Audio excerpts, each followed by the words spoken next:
Pendant la réunion familiale, mon fils m'a dit « Tais-toi devant tout le monde ». Mes petits-enfants ont baissé les yeux, ma belle-fille a souri. Mais quand j'ai commencé à raconter mon histoire, ce sourire a disparu. À la fin, c'est mon fils qui s'est tu pour toujours. Avant de continuer, abonnez-vous à la chaîne et dites-moi dans les commentaires d'où vous regardez cette vidéo. Laissez-moi vous raconter comment on en est arrivé là. Je m'appelle Daniel Martin, j'ai 82 ans et je vis à Beaune, en Bourgogne. Pendant 60 ans, j'ai cultivé le vignoble familial que mon père m'avait transmis. 20 hectares de vignes, une appellation contrôlée et surtout, une passion qui m'a porté toute ma vie. Ma femme Marguerite m'a accompagné dans cette aventure jusqu'à sa mort, il y a 3 ans. Cancer du poumon, 60 ans de mariage qui se sont envolés en quelques mois. Après les obsèques, je me suis retrouvé seul dans cette grande maison de pierre. Mes enfants, Mathieu et Sophie, habitent à Paris depuis des décennies. Mathieu travaille dans la finance, enfin, il essaie. Sophie a épousé un avocat. Pendant des années, ils ne venaient que pour Noël et l'anniversaire de leur mère. Le vignoble, pour eux, c'était la vieille affaire de papa dans sa campagne. Mais quelques semaines après l'enterrement de Marguerite, j'ai commencé à recevoir plus de visites. D'abord Mathieu, avec sa femme Monique. Ils sont arrivés un samedi matin de février avec des croissants de la boulangerie du village. « Papa, on s'inquiète pour toi », a dit Monique en posant sa main manucurée sur la mienne. « Tu es tout seul ici, cette maison est si grande. » Mathieu hochait la tête comme un pantin. « Oui, papa. Et toutes ces vignes, c'est beaucoup de travail pour un homme de ton âge. » J'ai senti quelque chose d'étrange dans leur ton, mais j'étais si content de les voir. Depuis la mort de Marguerite, les journées étaient longues. Alors j'ai souri et j'ai servi le café. Ne vous en faites pas, les enfants. J'ai Pierre qui m'aide pour les vignes, et Madame Dubois vient faire le ménage 2 fois par semaine. Je me débrouille très bien. Ils ont échangé un regard. Aujourd'hui, je comprends ce que signifiait ce regard. Sophie est venue la semaine suivante, avec ses 2 filles, mes petites filles de 15 et 17 ans. Elles ont à peine dit bonjour avant de se plonger dans leur téléphone. Sophie portait un manteau qui devait coûter plus cher que ma voiture. « Papa, tu as l'air fatigué, tu manges bien, tu prends tes médicaments. J'ai 75 ans de vie derrière moi, mais je ne suis pas gâteux. Je prends mes cachets pour la tension, point final. » Mais Sophie insistait, parlait de suivi médical, de sécurité. Et si tu tombais? Et si tu oubliais quelque chose d'important? Elle scrutait mes moindres gestes, notait quand j'hésitais une seconde pour retrouver un nom, comme si elle cherchait des preuves de je ne sais quoi.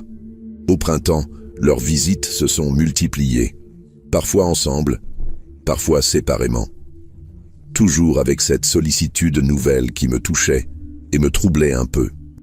Il s'intéressait soudain aux comptes du domaine, aux contrats avec les négociants en vin, aux papiers d'assurance.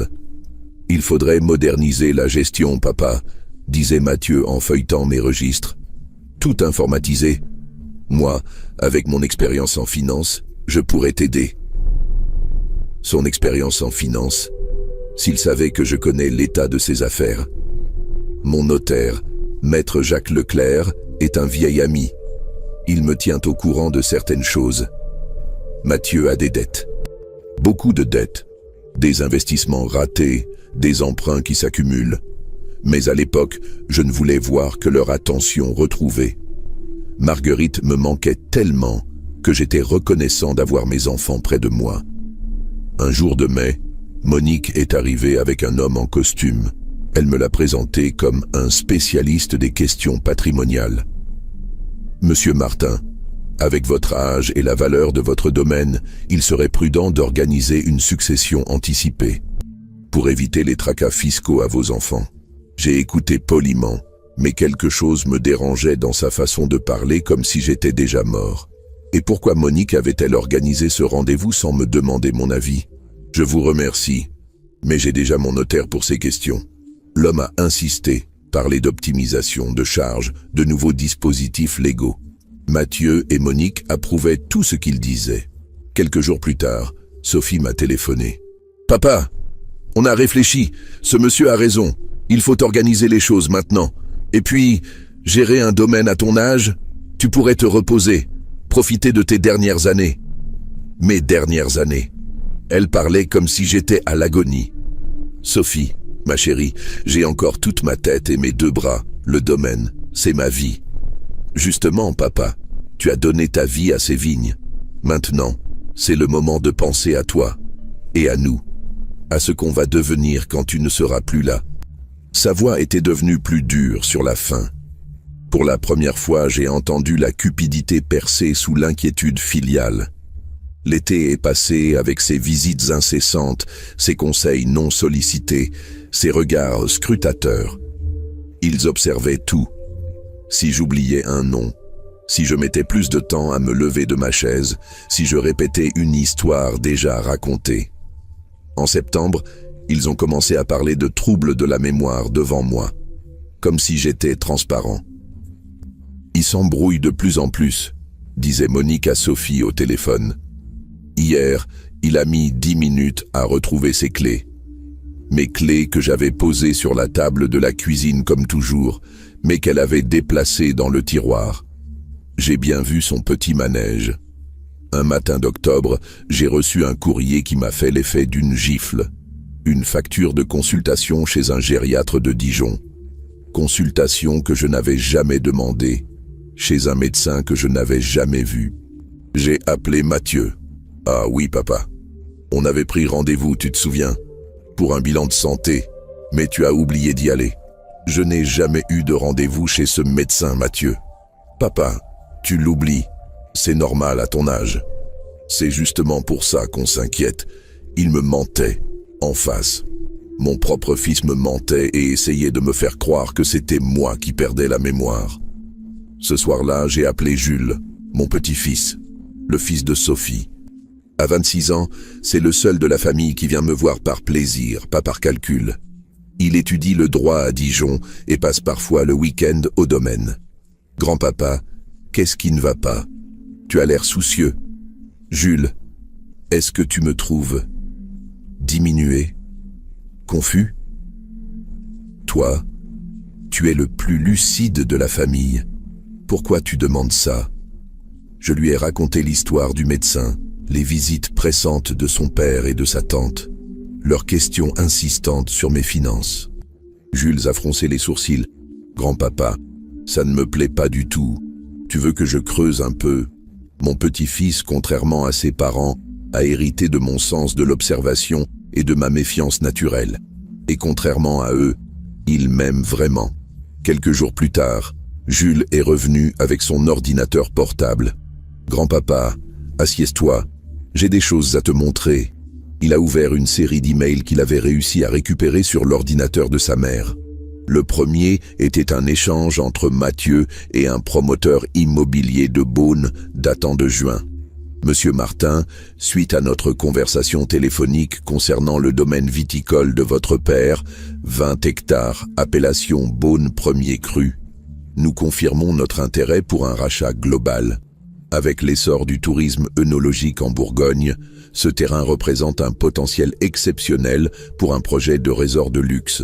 Notre offre de 10 millions d'euros reste valable jusqu'en décembre, sous réserve d'obtenir les autorisations nécessaires de la part du propriétaire actuel. 10 millions d'euros.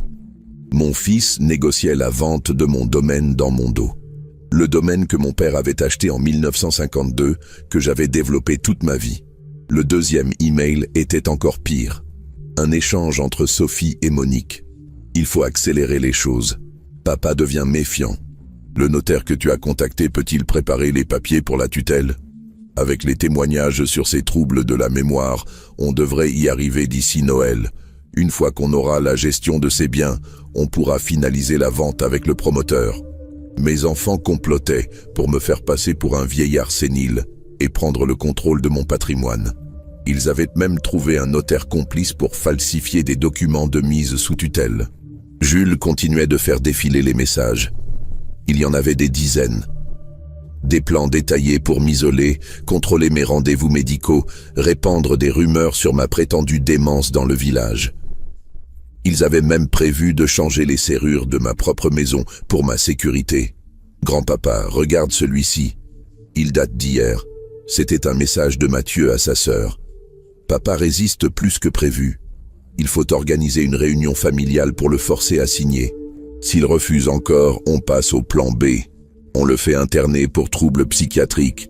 J'ai un contact à la clinique de Dijon. J'ai senti mes mains trembler.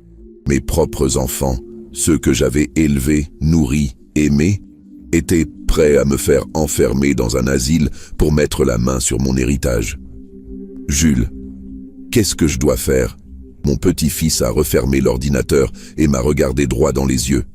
Grand-papa, on va se battre. Mais d'abord, il faut qu'on rassemble toutes les preuves. J'ai passé une nuit blanche à réfléchir. 60 ans de travail, d'amour pour cette terre, pour ces vignes.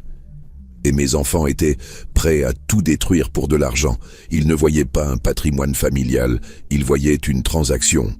Le lendemain matin, j'ai appelé Maître Leclerc. « Jacques, j'ai besoin de vous voir. Urgence absolue. » Mon vieil ami a compris au son de ma voix que c'était grave. 1 heure plus tard, il était dans mon salon. « Daniel, qu'est-ce qui se passe ?» Je lui ai tout raconté. Les emails découverts par Jules, le complot de mes enfants, le faux rendez-vous médical, la tentative de mise sous tutelle.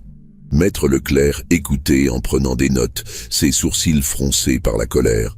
Ces salopards. Pardon Daniel, mais c'est exactement ce que c'est. Ils sont venus me voir le mois dernier. Comment ça? Mathieu et Seth. Monique.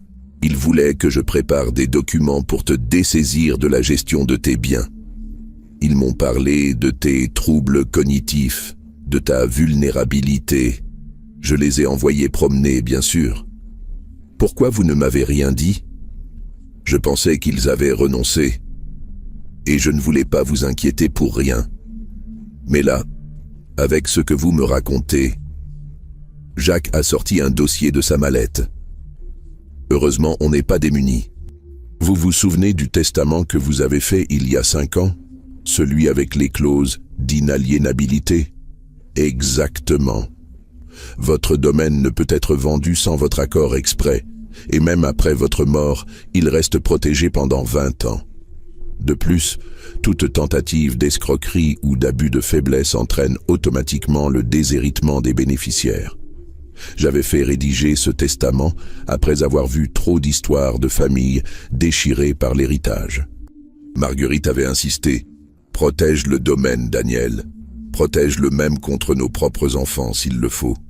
Ma femme avait vu juste. Comme toujours. Qu'est-ce qu'on fait maintenant, Jacques? On les laisse creuser leur propre tombe. Vous allez continuer à jouer le vieil homme un peu fragile pendant qu'on rassemble toutes les preuves. Avec Jules, vous allez documenter chaque manœuvre, chaque mensonge. Et quand ils passeront à l'acte, on les attend au tournant. Exactement. Les semaines suivantes ont été un jeu de dupes épuisant. Je devais faire semblant d'être ce vieillard diminué qu'ils voulaient voir, tout en gardant l'esprit clair pour déjouer leur plan. Mathieu a organisé un autre rendez-vous médical, cette fois chez un psychiatre. J'y suis allé, accompagné de Jules qui se faisait passer pour mon aide-soignant. Le médecin, visiblement payé par mon fils, a posé des questions orientées pour me faire passer pour confus. « Monsieur Martin, savez-vous quel jour nous sommes ?»« Mardi ?»« Non, nous sommes vendredi. Et l'année ?»« 2020 ou 2021. Avec cette pandémie, je ne sais plus très bien. » Jules enregistrait discrètement avec son téléphone. Nous avions maintenant la preuve de la complicité médicale. Sophie, de son côté, avait commencé à répandre des rumeurs dans le village. Elle racontait à qui voulait l'entendre que son pauvre papa perdait la tête, qu'il oubliait tout, qu'il ne reconnaissait plus les gens. Madame Petit, la boulangère, est venue me voir un matin. « Monsieur Martin, votre fille dit que vous avez des troubles de mémoire. C'est vrai ? Madame Petit, est-ce que je vous ai déjà paru confus quand je viens acheter mon pain? Jamais.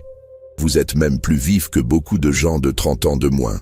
Alors pourquoi ma fille raconte-t-elle ça, à votre avis? Elle a compris tout de suite. Dans un village comme le nôtre, on connaît les vraies motivations des gens.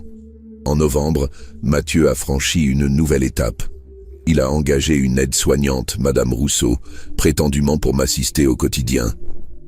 En réalité, c'était une espionne chargée de rapporter mes moindres gestes.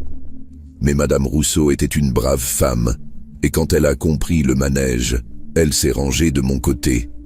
Monsieur Martin, votre fils m'a demandé de noter tout ce que vous faites, de chercher des signes de confusion. Mais vous n'êtes pas plus confus que moi.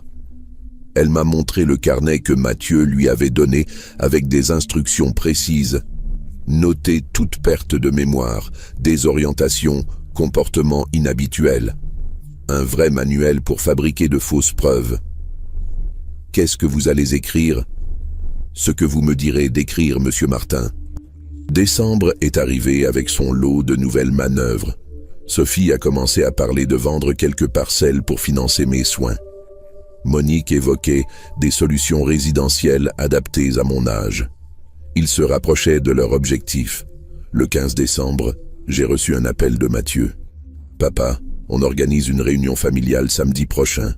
Il faut qu'on parle sérieusement de ton avenir. » Mon avenir? Tu ne peux plus rester seul dans cette grande maison. On a trouvé une excellente maison de retraite médicalisée à Dijon. Et pour financer tout ça, il faudra vendre le domaine. C'est raisonnable, papa. Tu verras. Ils avaient fixé la date de mon exécution. Samedi 22 décembre, ils comptaient m'annoncer qu'ils me plaçaient en institution et vendaient mon patrimoine. Mais ils ne savaient pas qu'entre-temps, Jules et moi, on avait préparé notre propre réunion. Le vendredi soir, j'ai passé des heures dans ma cave, au milieu des bouteilles que j'avais élaborées pendant des décennies. Chacune racontait une histoire. L'année de naissance de mes enfants, mes premières vendanges, les bons et mauvais millésimes. 60 ans de ma vie étaient là, dans cette cave. Marguerite, si tu savais ce que nos enfants sont devenus... Mais ne t'inquiète pas, ma chérie.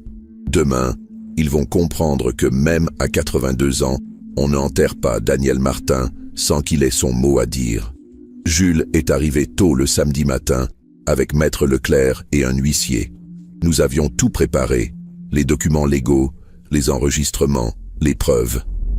Mon petit-fils avait même installé une caméra discrète pour filmer la réunion. À midi pile, la famille au grand complet s'est présentée. Mathieu et Monique, Sophie et son mari, mes petites filles, et même quelques cousins qu'ils avaient ralliés à leur cause. Ils avaient amené le notaire complice et un médecin pour attester de mes troubles. Ils s'attendaient à trouver un vieil homme résigné, prêt à signer sa propre déchéance. Ils ne savaient pas qu'il venait d'entrer dans un tribunal et que j'allais être à la fois le juge et le bourreau. Mathieu a pris la parole avec son air important d'homme d'affaires. « Papa, on est tous là parce qu'on t'aime et qu'on s'inquiète pour toi. Ta santé se dégrade. Tu as des pertes de mémoire. Tu n'es plus en sécurité tout seul. » Les autres hochaient à la tête comme des pantins. Sophie avait sorti son mouchoir, prête à jouer la fille émue. On a trouvé une solution parfaite. La résidence, les Jardins Dorés à Dijon. Un établissement de standing avec surveillance médicale 24h/24. Tu seras bien soigné. Et pour financer tout ça, a continué Monique, on va vendre le domaine. De toute façon, tu ne peux plus t'en occuper. J'ai levé la main pour parler, mais Mathieu a continué. Papa, on a déjà visité la résidence, elle est parfaite. Et on a une offre sérieuse pour les vignes, 10 millions d'euros. Tu te rends compte? Tu pourras finir tes jours dans le luxe sans te soucier de rien. J'ai essayé de répondre, mais cette fois, c'est Sophie qui a pris le relais. Papa, tu ne comprends pas les enjeux financiers. À ton âge, avec tes troubles, tu ne peux plus prendre ce genre de décision. Il faut nous faire confiance. J'ai ouvert la bouche une 3e fois. Et là, Mathieu a laissé tomber le masque. Tais-toi, papa, tu ne comprends plus rien, on sait ce qui est bon pour toi. Le silence s'est abattu sur la pièce. Mes petites filles ont baissé les yeux. Même les cousins ont eu l'air gênés. Mais Monique souriait, satisfaite de voir son mari clouer le bec au vieil homme. C'est à ce moment-là que j'ai compris que le moment était venu. Ils avaient franchi la ligne rouge. Devant témoins, mon propre fils venait de me manquer de respect de la façon la plus humiliante possible. J'ai regardé Jules, qui m'a fait un petit signe de la tête. Maître Leclerc s'est levé discrètement et a verrouillé la porte. Et moi, Daniel Martin, 82 ans, J'ai souri pour la première fois depuis des mois. Très bien, mon fils. Puisque tu me demandes de me taire, laisse-moi d'abord te raconter une petite histoire. L'histoire d'un vieux père qui croyait avoir élevé des enfants aimants et qui a découvert qu'il avait en fait nourri des vautours. Le sourire de Monique a commencé à s'effacer. Mais je n'avais pas encore fini. Loin de là. Très bien, mon fils. Puisque tu me demandes de me taire, laisse-moi d'abord te raconter une petite histoire. L'histoire d'un vieux père qui croyait avoir élevé des enfants aimants et qui a découvert qu'il avait en fait nourri des vautours. Le sourire de Monique a commencé à s'effacer. Sophie s'est redressée dans son fauteuil. Mathieu a voulu m'interrompre, mais Jules s'est levé et a posé fermement sa main sur l'épaule de son père. « Non, papa. Cette fois, c'est grand-papa qui va parler. Et toi, tu vas l'écouter jusqu'au bout. » J'ai sorti de ma poche une liasse de documents que j'avais soigneusement préparés. Maître Leclerc s'est approché et a commencé à distribuer des copies à chaque personne présente. « Mes chers enfants, commençons par le commencement. Mathieu, peux-tu nous lire à voix haute ce premier document ?» Mathieu a pris la feuille d'une main tremblante. Son visage est devenu livide quand il a reconnu l'entête. « Papa, je... » Lis, Mathieu, à voix haute, pour que tout le monde entende. Il a dégluti péniblement et a commencé d'une voix étranglée. « Monsieur Martin, suite à notre conversation téléphonique concernant le domaine viticole de votre père, nous confirmons notre intérêt pour un rachat global. Notre offre de 10 millions d'euros reste valable. » Sophie a bondi de sa chaise. « D'où tu sors ça? Ce sont des documents privés. »« Privés? Ma chère Sophie, quand on complote pour vendre le patrimoine de son père dans son dos, rien n'est privé. » Jules, montre-leur le suivant. Mon petit-fils a sorti son ordinateur portable et l'a ouvert devant toute l'assemblée. L'échange d'emails entre Sophie et Monique s'affichait en grand sur l'écran. Il faut accélérer les choses. Papa devient méfiant. Le notaire que tu as contacté, peut-il préparer les papiers pour la tutelle? Monique s'est levée d'un bond, le visage déformé par la rage. Vous n'aviez pas le droit, c'est de l'espionnage. L'espionnage. Ma chère belle-fille, quand on essaie de faire interner son beau-père pour lui voler sa fortune, on appelle ça autrement. Jules, la suite. Mon petit-fils faisait défiler les messages un à un. Chaque révélation était un coup de massue pour mes enfants. Les cousins qui étaient devenus, par solidarité familiale, commençaient à comprendre dans quoi ils avaient mis les pieds. « Attendez, attendez !» a crié Michel, le cousin de Mathieu. « Vous vouliez faire interner oncle Daniel? Mais enfin, il va très bien. »« Il voulait bien plus que ça », a répondu Jules en cliquant sur un autre message. « Regardez celui-ci, de papa à maman daté d'hier. S'il refuse encore, on passe au plan B. On le fait interner pour troubles psychiatriques. J'ai un contact à la clinique de Dijon. » Un silence de mort s'est abattu sur la pièce. Mes petites filles, les filles de Sophie, regardaient leur mère avec horreur. « Maman, tu voulais vraiment faire enfermer grand-papa ?» Sophie balbutait, essayant de trouver des excuses. « Ce n'est pas... On voulait juste... Il a besoin de soins. » « De soins ?» J'ai repris d'une voix qui portait maintenant toute l'autorité de mes 82 ans. « Sophie, ma fille, laisse-moi te raconter de quels soins j'ai bénéficié ces derniers mois. J'ai sorti un autre dossier, plus épais cette fois. Docteur Moreau, psychiatre à Dijon. Rendez-vous pris en mon nom sans que je sois au courant. Consultation où le médecin essayait de me faire passer pour dément.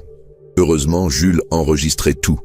Jules a branché de petits haut-parleurs à son ordinateur. Ma voix, celle du psychiatre et celle de mon petit-fils qui se faisait passer pour mon aide-soignant ont rempli la pièce. « Monsieur Martin, savez-vous quel jour nous sommes ? Mardi ? Non, nous sommes vendredi. » Puis la voix de Jules, claire et nette. « Docteur, pourriez-vous rappeler à Monsieur Martin la somme que vous avez reçue de son fils pour établir un faux diagnostic ?» Un silence sur l'enregistrement, puis des bruits de chaises qui bougent et une porte qui claque. 3 000 €, mes chers enfants. C'est le tarif pour acheter un faux certificat médical. Mathieu, tu veux nous dire combien tu as payé pour essayer de me faire passer pour fou ? Mathieu s'était affalé dans son fauteuil, la tête dans les mains. Il ne niait même plus. Et toi, Sophie ? repris-je en me tournant vers ma fille. Parlons un peu de tes activités dans le village. Madame Petit, la boulangère, Madame Durand de la poste, Monsieur Vermeuil de la pharmacie. Tu leur as raconté à tous que ton pauvre papa perdait la tête, n'est-ce pas? Sophie serrait les lèvres, refusant de répondre. Heureusement que j'ai de vrais amis dans ce village. Des gens qui me connaissent depuis 40 ans et qui savent faire la différence entre un vieil homme sénile et une fille cupide qui cherche à salir la réputation de son père. J'ai sorti de ma poche mon téléphone portable. Un modèle récent que Jules m'avait appris à utiliser. Écoutez bien ceci, mes enfants. C'est Madame Petit qui parle à sa voisine Madame Courtois il y a 3 semaines. J'ai appuyé sur lecture. La voix de la boulangère était claire. Cette Sophie Martin, elle me fait pitié. Raconter des mensonges pareils sur son père. Monsieur Daniel, il est plus vif que nous toutes réunies. Mais bon, quand on a des dettes comme son frère et qu'on voit 10 millions d'euros qui nous échappent. Mes 2 filles, celle de Sophie, pleuraient maintenant ouvertement. L'une d'elles, Camille, s'est tournée vers sa mère. « Maman, comment tu as pu faire ça à grand-papa? Il a toujours été gentil avec nous. »« Tu ne comprends pas, » a bégayé Sophie. « C'est compliqué, on pensait que... » « Que quoi? Que j'étais déjà mort. Que vous pouviez m'enterrer vivant pour partager l'héritage. » Je me suis levé de ma chaise. Malgré mes 82 ans, ma voix portait maintenant toute la force de ma colère. Mais le plus beau, mes chers enfants, c'est que vous avez fait tout ça pour rien. Absolument rien. J'ai fait signe à Maître Leclerc, qui s'est avancé avec un nouveau dossier. Jacques, voulez-vous expliquer à mes enfants la situation juridique réelle de mon patrimoine? Mon notaire a ouvert son dossier et a chaussé ses lunettes. Mesdames et messieurs, Monsieur Daniel Martin a fait établir il y a 5 ans un testament avec clause d'inaliénabilité. Cela signifie que son domaine ne peut être vendu sans son accord exprès écrit devant notaire. De plus, toute tentative d'escroquerie, d'abus de faiblesse ou de captation d'héritage entraîne automatiquement la révocation de tous les legs au profit des auteurs de ces actes. Mathieu a relevé la tête, l'air hagard. Qu'est-ce que ça veut dire? Ça veut dire, mon fils, que non seulement vous ne pouvez pas vendre mon domaine, mais qu'en tentant de le faire par la ruse, vous venez de perdre votre droit à l'héritage. Monique s'est mise à crier. « C'est impossible, on a vérifié, il n'y a pas de testament de ce type. »« Ah oui? Avec quel notaire avez-vous vérifié ? Maître Dubois, celui que vous avez soudoyé pour préparer de faux papiers de tutelle. » J'ai sorti une autre liasse de documents. Figurez-vous que Maître Dubois a eu la décence de tout avouer quand Maître Leclerc l'a contacté. 5 000 € que tu lui as versés, Monique, pour qu'il prépare des documents frauduleux. Nous avons tout, les virements bancaires, les brouillons des faux papiers, même l'enregistrement de votre conversation où tu lui expliques comment me faire passer pour incapable. Monique était devenue blanche comme un linge. Son mari la regardait comme s'il la voyait pour la première fois. « Mathieu, tu savais que ta femme avait fait ça ?» Mathieu ne répondait plus. Il fixait le vide, réalisant probablement l'énormité de ce qu'ils avaient tenté. « Mais attendez, ai-je continué? Ce n'est pas tout, parce que pendant que vous complotiez pour me dépouiller, moi, j'ai fait mes petites recherches aussi. J'ai sorti un épais dossier que Jules avait préparé avec l'aide d'un détective privé. Mathieu, parlons un peu de tes affaires. Tes investissements dans la société Avenir Plus, qui a fait faillite l'année dernière. Tes emprunts auprès de 3 banques différentes. Tes dettes de jeu au casino de Dijon. Au total, combien dois-tu? Jules, mon petit-fils a consulté ses notes. 850 000 €, grand-papa. Plus les intérêts qui courent. Sophie a regardé son frère avec stupéfaction. 850 000 €. Mathieu, tu ne nous avais pas dit que... Et toi, Sophie, ai-je enchaîné? Parlons de ton train de vie. Cette maison de 400 mètres carrés à Neuilly que vous avez achetée l'année dernière. Ce Range Rover à 80 000 €. Les écoles privées des filles à 2 000 € par mois chacune. Tout ça avec quel salaire? Le mari de Sophie, jusqu'alors silencieux, s'est tourné vers sa femme. « Sophie, de quoi parle ton père ?»« Eh bien, Ai-je répondu à sa place, ta femme comptait sur mon héritage pour financer votre style de vie. Elle a même pris un crédit de 150 000 € en comptant sur la vente de mon domaine pour le rembourser. Les révélations s'enchaînaient. Chaque document que je sortais était une nouvelle humiliation pour mes enfants. Ils découvraient que le vieil homme qu'ils croyaient manipuler savait absolument tout de leurs manœuvres. Vous voulez savoir le plus ironique dans tout ça? Vous vous êtes donné tout ce mal. Vous avez menti, comploté, essayé de me faire passer pour fou. Et pourquoi? Pour un héritage que vous n'auriez jamais eu de toute façon. J'ai sorti le testament original, celui qu'ils n'avaient jamais vu. Maître Leclerc, voulez-vous nous lire les dispositions principales de mon testament? Jacques a pris le document et a commencé à lire d'une voix solennelle. Je sous-signais Daniel Martin, saint de corps et d'esprit, lègue la totalité de mon domaine viticole à mon petit-fils Jules Martin, à charge pour lui de préserver l'exploitation familiale et de veiller sur mes vieux jours.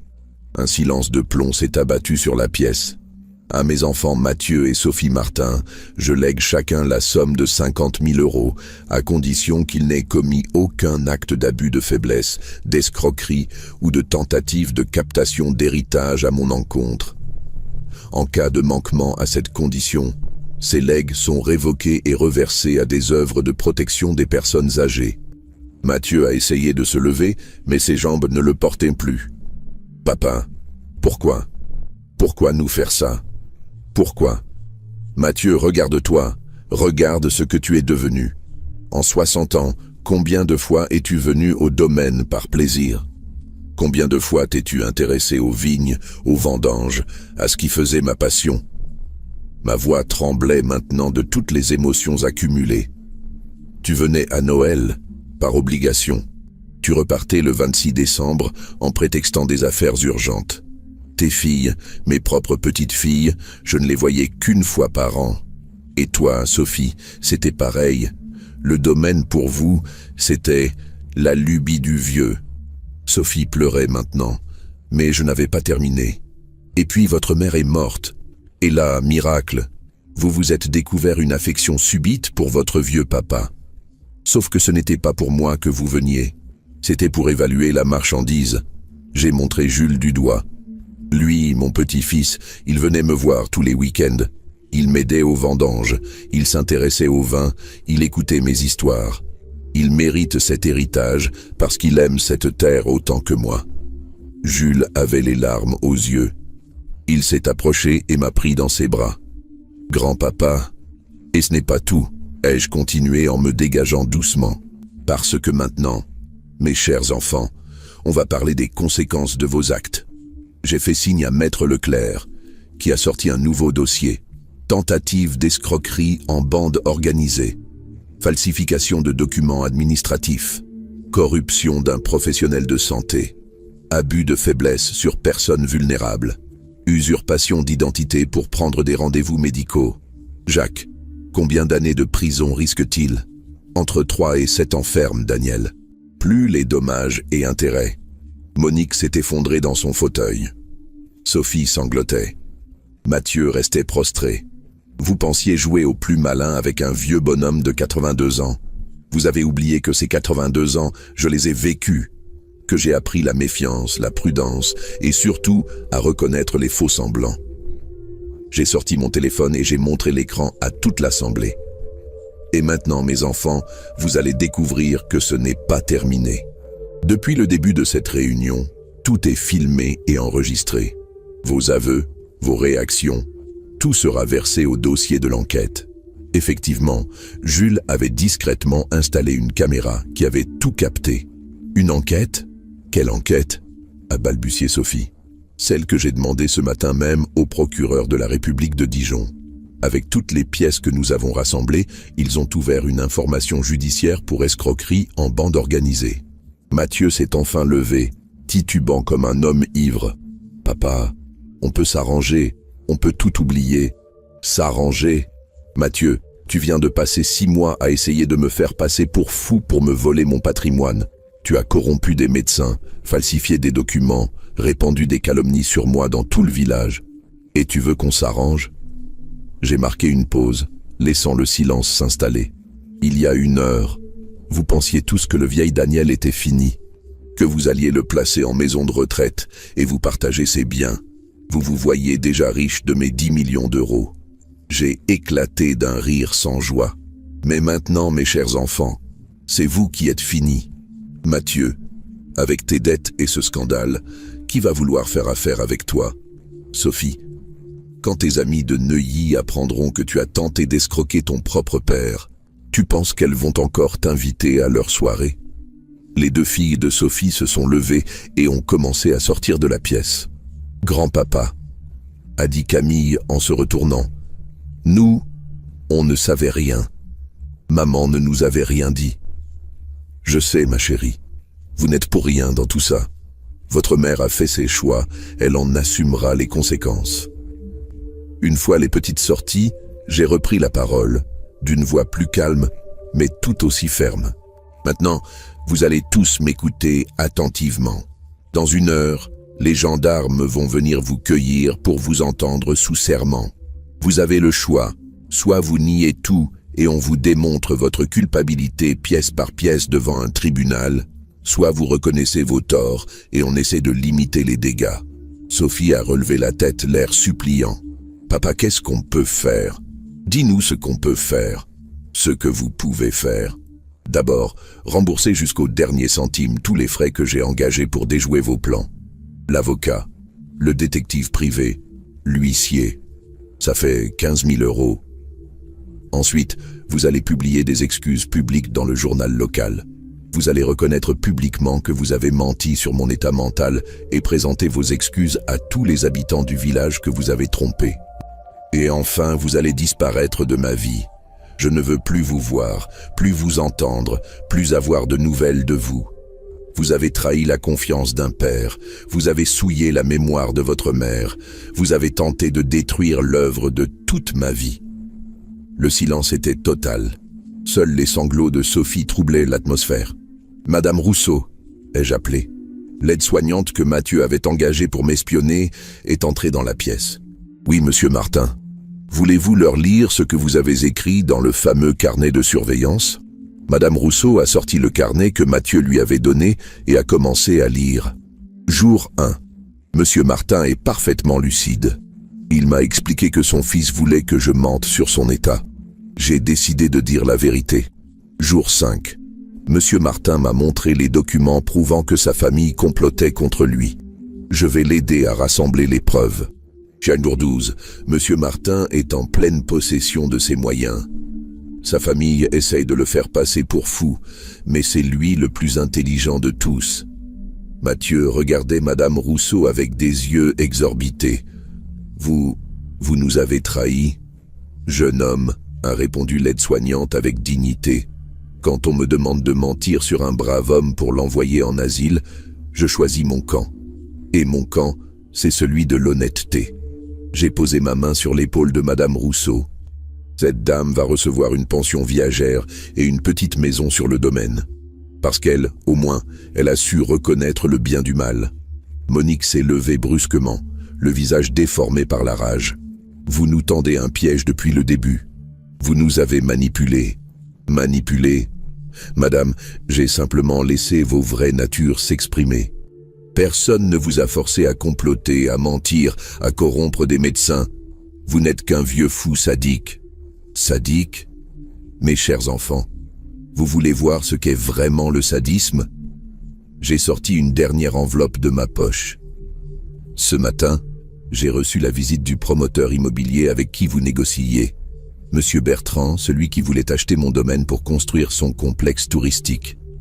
J'ai ouvert l'enveloppe et j'ai étalé des photos sur la table. Vous savez ce qu'il voulait faire de mes vignes? Un golf.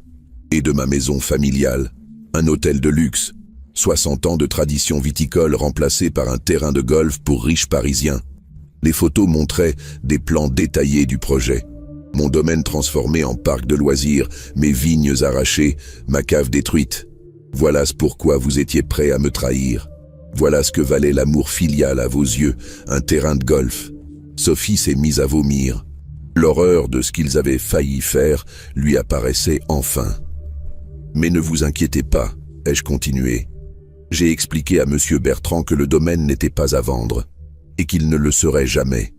Jules a déjà signé un pacte de préservation du patrimoine viticole. Ces vignes resteront des vignes. Jules s'est avancé vers ses parents. « Papa, maman, vous me dégoûtez. Grand-papa vous a aimé, il vous a tout donné, et vous avez essayé de le détruire pour de l'argent. Je ne veux plus jamais vous voir. » Mathieu a tendu la main vers son fils. « Jules, mon garçon, écoute. Non, tu n'es plus mon père. Mon vrai père, c'est grand-papa. C'est lui qui m'a élevé dans l'amour et le respect. Toi, tu n'es qu'un étranger cupide. » C'en était trop pour Mathieu. Il s'est effondré complètement, pleurant comme un enfant. À ce moment-là, on a entendu des sirènes au loin. Les gendarmes arrivaient. Mes chers enfants, notre petite réunion de famille touche à sa fin. Dans quelques minutes, vous allez découvrir ce que c'est vraiment que d'être traités comme des suspects. Vous allez connaître les menottes, la garde à vue, l'humiliation publique. J'ai regardé chacun d'eux dans les yeux. Vous avez voulu m'enterrer vivant. Maintenant, c'est vous qui êtes morts. Mort civilement, mort socialement, mort pour moi. Les gendarmes ont frappé à la porte. Maître Leclerc est allé leur ouvrir. Messieurs, dames, nous venons pour l'affaire Martin. Escroquerie en bande organisée. Le capitaine des gendarmes s'est avancé vers Mathieu. Monsieur Mathieu Martin, vous êtes en état d'arrestation pour tentative d'escroquerie, falsification de documents et corruption. Ils lui ont passé les menottes sous les yeux horrifiés de ses filles. Sophie et Monique ont subi le même sort. Avant de sortir, Mathieu s'est retourné vers moi une dernière fois. « Papa, je suis désolé. » « Tu es désolé d'avoir été pris, Mathieu, pas d'avoir essayé. » Et la porte s'est refermée sur eux. Je me suis retrouvé seul avec Jules, Maître Leclerc et Madame Rousseau. Le silence était étrange après tant d'émotions. « Grand-papa, » a murmuré Jules, « tu as été magnifique. » Non, mon garçon, j'ai été triste, très triste, parce qu'aujourd'hui j'ai enterré mes enfants. Et ça, même à 82 ans, c'est la pire douleur qui soit. Mais il fallait que justice soit faite. Et maintenant, elle l'était. Reste à voir ce qui allait se passer dans les jours qui suivraient. Car je n'avais pas encore dit mon dernier mot. Les semaines qui ont suivi cette journée du 22 décembre ont été un tourbillon d'événements que je n'oublierai jamais. Le scandale a éclaté dans tout le village, puis dans la région. L'histoire du viticulteur de 82 ans qui avait déjoué le complot de ses propres enfants a fait le tour de la Bourgogne. Le lendemain de leur arrestation, l'article est paru dans « Le bien public », le journal local. Le titre faisait toute la page. « Beaune, un octogénaire déjoue l'escroquerie de ses enfants ». L'article racontait tout. La tentative de mise sous tutelle, les médecins corrompus, les faux documents. En 3 jours, l'histoire était reprise par la presse nationale. Jules est venu me voir le matin avec le journal sous le bras. « Grand-papa, regarde ça, tu es devenu célèbre. » J'ai lu l'article en silence. Le journaliste avait bien travaillé. Il avait interrogé Madame Petit, la boulangère, Monsieur Dubois, le mécanicien, même le curé. Tous disaient la même chose. Monsieur Martin a toujours eu toute sa tête. Ses enfants, c'étaient des vautours. Tu sais ce que je trouve le plus satisfaisant, Jules? C'est qu'enfin, la vérité éclate au grand jour. Pendant des mois, ils ont répandu des mensonges sur moi. Maintenant, tout le monde sait qui mentait vraiment. Mon téléphone n'arrêtait pas de sonner. Des journalistes, des avocats, mais aussi des gens ordinaires qui voulaient me féliciter. Une dame de Lyon m'a appelé pour me dire que ses propres enfants avaient tenté la même chose avec elle et qu'elle allait suivre mon exemple. Monsieur Martin, vous avez donné de l'espoir à tous les aînés de France. Vous leur avez montré qu'on peut se défendre. Le procès a eu lieu 6 mois plus tard, en juin. Mathieu, Sophie et Monique avaient été remis en liberté sous contrôle judiciaire. Mais l'instruction avait été implacable. Maître Leclerc m'avait prévenu que leurs avocats allaient tout tenter pour minimiser les faits. Le jour du procès, Jules m'a accompagné au tribunal de Dijon. J'étais impressionné par le nombre de journalistes présents. Cette affaire était devenue un symbole de quelque chose de plus large, la protection des personnes âgées contre les abus familiaux. Mes enfants étaient assis au banc des accusés. Ils avaient beaucoup vieilli en 6 mois. Mathieu avait perdu 15 kilos, Sophie semblait avoir pris 10 ans. Monique regardait obstinément par terre. Quand le président du tribunal m'a appelé à la barre pour témoigner, j'ai senti tous les regards se poser sur moi. À 82 ans, j'étais là pour raconter comment mes propres enfants avaient tenté de me détruire. Monsieur Martin, pouvez-vous nous expliquer dans quelles circonstances vous avez découvert les agissements de vos enfants? J'ai raconté toute l'histoire. Les visites suspectes après la mort de Marguerite, les tentatives de manipulation, la découverte des emails par Jules, les médecins corrompus, le faux notaire.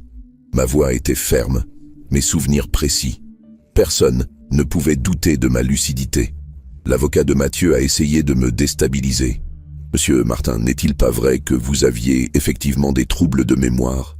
N'est-il pas vrai que votre famille s'inquiétait légitimement pour vous?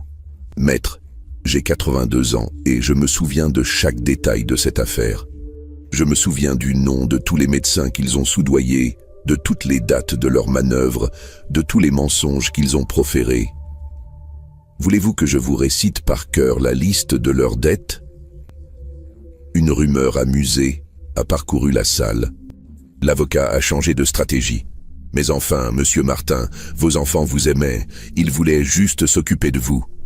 Maître, quand on aime quelqu'un, on ne le fait pas passer pour fou. Quand on s'occupe de quelqu'un, on ne vend pas son patrimoine dans son dos. L'amour et l'escroquerie sont incompatibles. Le procureur a ensuite lu l'acte d'accusation. La liste des charges était impressionnante. Escroquerie en bande organisée, falsification de documents administratifs, corruption d'un professionnel de santé, usurpation d'identité, diffamation, tentative d'abus de faiblesse. Quand est venu le tour de Madame Rousseau de témoigner, elle a été remarquable. Monsieur le Président, j'ai travaillé 30 ans comme aide-soignante. J'ai vu de vraies personnes avec des troubles cognitifs. Monsieur Martin n'avait aucun de ces troubles. Il était même plus vif que beaucoup de gens de 40 ans. Quand son fils m'a demandé de mentir dans mon rapport, j'ai compris que j'assistais à une escroquerie. Puis ce fut au tour du docteur Moreau, le psychiatre corrompu. Il avait accepté de témoigner en échange d'une réduction de peine. Oui, j'ai accepté l'argent de monsieur Mathieu Martin. Il voulait que j'établisse un certificat médical attestant de troubles psychiatriques chez son père. Mais quand j'ai rencontré monsieur Daniel Martin, j'ai immédiatement compris qu'il n'avait aucun trouble mental. J'ai refusé d'aller plus loin. L'avocat de Sophie a tenté une dernière défense. Ma cliente a agi sous l'influence de son frère et de sa belle-sœur. Elle n'était qu'une complice passive. C'est à ce moment-là que le procureur a fait projeter les emails de Sophie. Celui où elle parlait de faire accélérer les choses et de trouver un moyen plus radical si son père résistait. Passive ? A demandé le procureur. Madame Sophie Martin a été l'instigatrice de la campagne de diffamation contre son père dans le village. Elle a contacté personnellement tous les commerçants pour répandre des mensonges sur l'état mental de monsieur Martin. Quand mes enfants ont eu le droit de s'exprimer, leurs excuses m'ont paru creuses. Mathieu a pleuré en parlant de ses dettes. Sophie a invoqué sa confusion et son désarroi après la mort de sa mère. Monique s'est contentée de dire qu'elle regrettait. Mais ce qui m'a le plus marqué, c'est qu'aucun d'eux n'a vraiment reconnu la gravité de ce qu'ils avaient fait. Ils présentaient leurs excuses comme on s'excuse d'avoir cassé un vase, pas comme on demande pardon d'avoir tenté de détruire la vie de son père. Le délibéré a duré 2 heures. Quand les juges sont revenus, le silence était total dans la salle. Affaire Martin contre Martin et autres, le tribunal a délibéré. Le président a commencé par rappeler la gravité des faits. Il ressort des débats que les prévenus ont orchestré un plan méthodique et prémédité pour s'emparer des biens de monsieur Daniel Martin, leur père et beau-père, en exploitant son âge pour le faire passer pour incapable. Cette entreprise criminelle a comporté des actes de corruption, de falsification et de diffamation d'une particulière gravité. Puis, il a énoncé les peines. Mathieu Martin, en qualité d'instigateur principal, 3 ans de prison ferme, 50 000 € d'amende. Interdiction d'exercer une activité financière pendant 10 ans. Mathieu s'est effondré sur sa chaise. Sophie Martin, 2 ans de prison avec sursis, 30 000 € d'amende. Obligation d'indemniser la victime. Monique Martin, 18 mois de prison avec sursis, 25 000 € d'amende. Et solidairement, 100 000 € de dommages et intérêts à verser à monsieur Daniel Martin pour le préjudice moral subi. 3 ans de prison ferme pour Mathieu. Dans la salle, j'ai entendu des murmures d'approbation. Justice était rendue. Après le procès, les journalistes se sont précipités sur moi. Ils voulaient connaître mes sentiments, mes projets. Monsieur Martin, êtes-vous satisfait de cette décision? Je ne suis pas satisfait, monsieur. Un père n'est jamais satisfait de voir ses enfants condamnés. Mais j'ai obtenu ce que je voulais.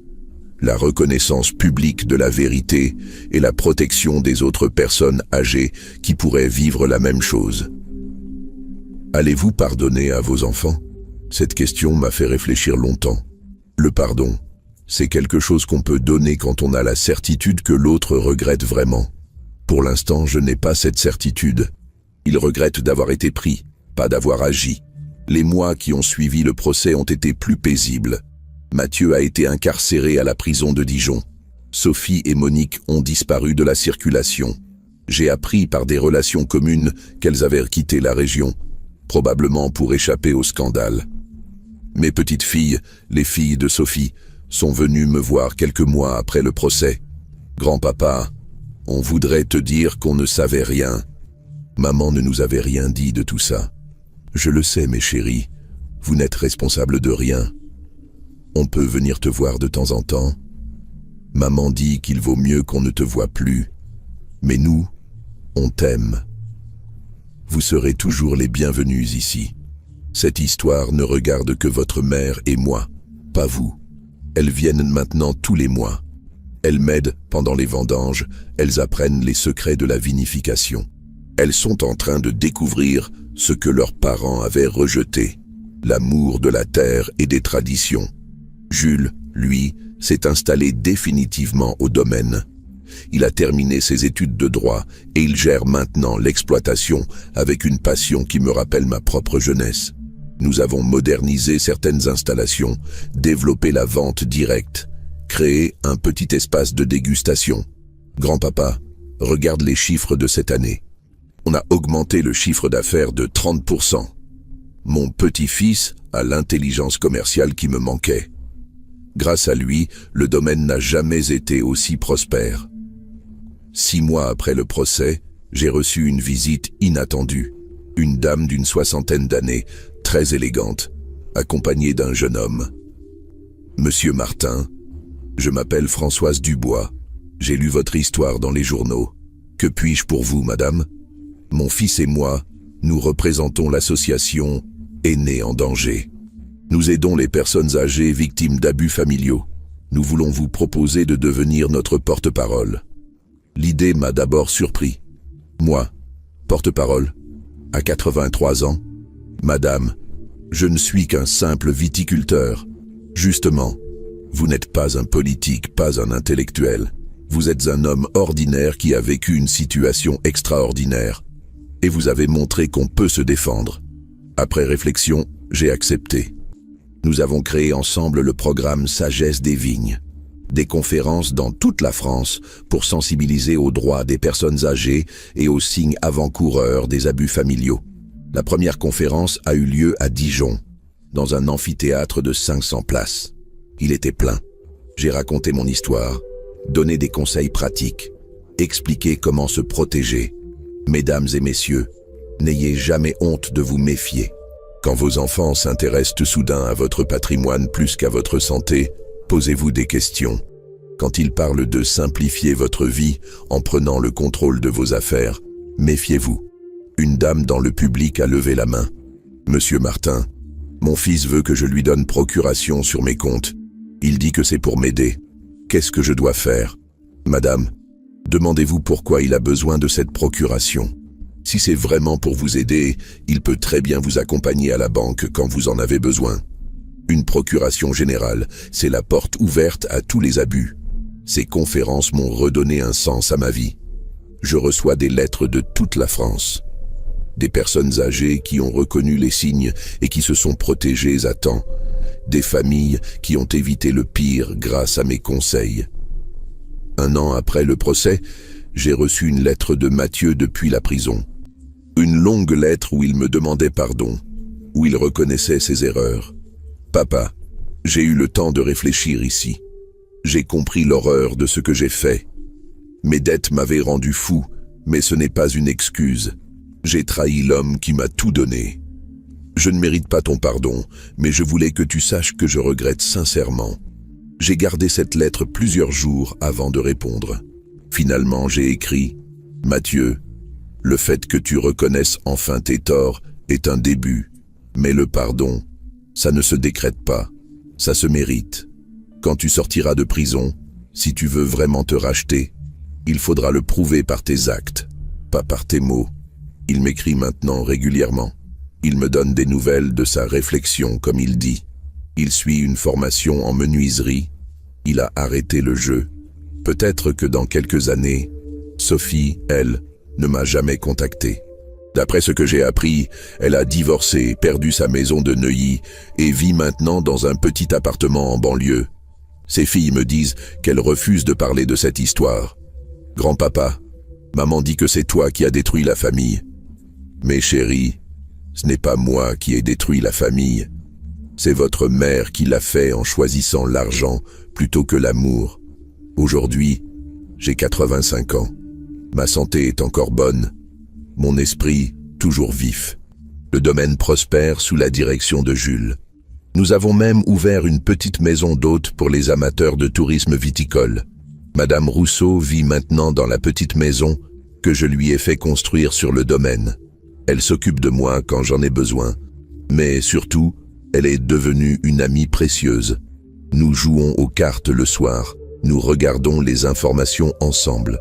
Elle me rappelle parfois Marguerite par sa simplicité et sa bonté. « Monsieur Daniel, vous ne regrettez jamais ce que vous avez fait ?» Madame Rousseau, j'ai parfois de la tristesse, parce qu'un père préfère toujours aimer ses enfants que les punir. Mais des regrets? Non. J'ai protégé mon patrimoine, j'ai préservé l'honneur de ma famille et j'ai peut-être aidé d'autres familles à éviter le même drame. Le programme Sagesse des Vignes continue. Nous avons maintenant une antenne dans chaque département. Des bénévoles formés qui aident les personnes âgées en difficulté. L'année dernière, nous avons empêché 15 escroqueries familiales et aidé une 50aine de personnes à se protéger. Jules me dit souvent que je suis devenu une célébrité. Il exagère, mais c'est vrai que je reçois beaucoup de courriers, des étudiants en droit qui veulent faire leur mémoire sur mon affaire, des journalistes qui préparent des documentaires, des avocats qui me demandent conseil. La semaine dernière, j'ai reçu la visite d'un producteur de télévision. Il voulait faire un téléfilm sur mon histoire. Monsieur Martin, votre histoire, c'est un symbole. Le combat de David contre Goliath, la victoire de la sagesse sur la cupidité. J'ai refusé. Cette histoire, c'est ma vie privée. Ce n'est pas un spectacle. Monsieur, j'ai accepté de témoigner pour aider les autres, mais je ne veux pas qu'on transforme le drame de ma famille en divertissement. Parfois, le soir, quand je me promène dans les vignes avec Jules, je pense à Marguerite. Qu'est-ce qu'elle aurait pensé de tout ça? Je crois qu'elle aurait été fière de moi. Elle m'avait toujours dit « Daniel, ne te laisse jamais marcher dessus, même par tes propres enfants. » Grand-papa, tu penses à grand-maman? Oui, Jules, je me dis qu'elle nous regarde et qu'elle est fière de nous. Fière que nous ayons préservé ce qu'elle aimait. Cette terre, ces vignes, cette maison. Mon petit-fils va bientôt se marier avec une charmante jeune fille du village. Ils auront des enfants qui grandiront ici, qui apprendront à aimer la terre comme leurs ancêtres. La continuité est assurée.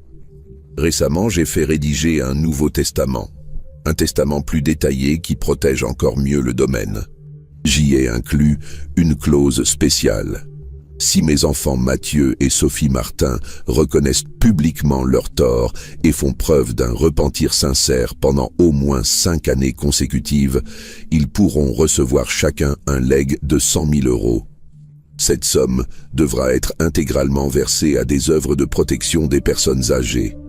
Même dans ma justice, je laisse une porte ouverte au pardon, mais à eux de la franchir. L'histoire que je vous ai racontée aujourd'hui touche à sa fin. Quand j'ai commencé ce récit, vous avez vu un vieil homme humilié par ses enfants lors d'une réunion de famille. Maintenant, vous connaissez toute la vérité. Mes enfants ont cru qu'ils pouvaient enterrer leur père vivant pour de l'argent. Ils ont découvert que l'expérience d'une vie entière vaut mieux que toutes leurs ruses. Ils ont voulu me faire passer pour fou, mais c'est leur propre folie qui les a perdus. Aujourd'hui, je vis en paix dans ma maison de famille. Mes vraies richesses, ce ne sont pas les 10 millions d'euros que valait mon domaine. Ce sont Jules qui me ressemble, Madame Rousseau qui m'accompagne, mes petites filles qui reviennent, et tous ces inconnus qui m'écrivent pour me remercier de leur avoir ouvert les yeux. À 85 ans, j'ai encore des projets. Nous allons agrandir la maison d'hôte, planter une nouvelle parcelle de pinot noir, peut-être même créer une cuvée spéciale en mémoire de Marguerite. Et surtout, je vais continuer à me battre pour que d'autres personnes âgées ne vivent jamais ce que j'ai vécu. Parce que personne, à aucun âge, ne mérite d'être trahi par ceux qu'il a aimés. Voilà mon histoire. Une histoire de trahison, de justice et finalement de paix retrouvée. J'espère qu'elle vous servira, qu'elle vous aidera à comprendre que même à 82 ans, on peut encore se battre et gagner. Et vous, qu'est-ce que vous en pensez? Ai-je eu raison d'aller jusqu'au bout? Ou aurais-je dû pardonner plus vite? Dites-moi dans les commentaires ce que vous feriez à ma place. Votre avis compte pour moi. Merci de m'avoir écouté jusqu'au bout. Et n'oubliez jamais, respectez vos aînés, car un jour, vous le serez vous-même. Daniel Martin, 85 ans, Beaune, Bourgogne.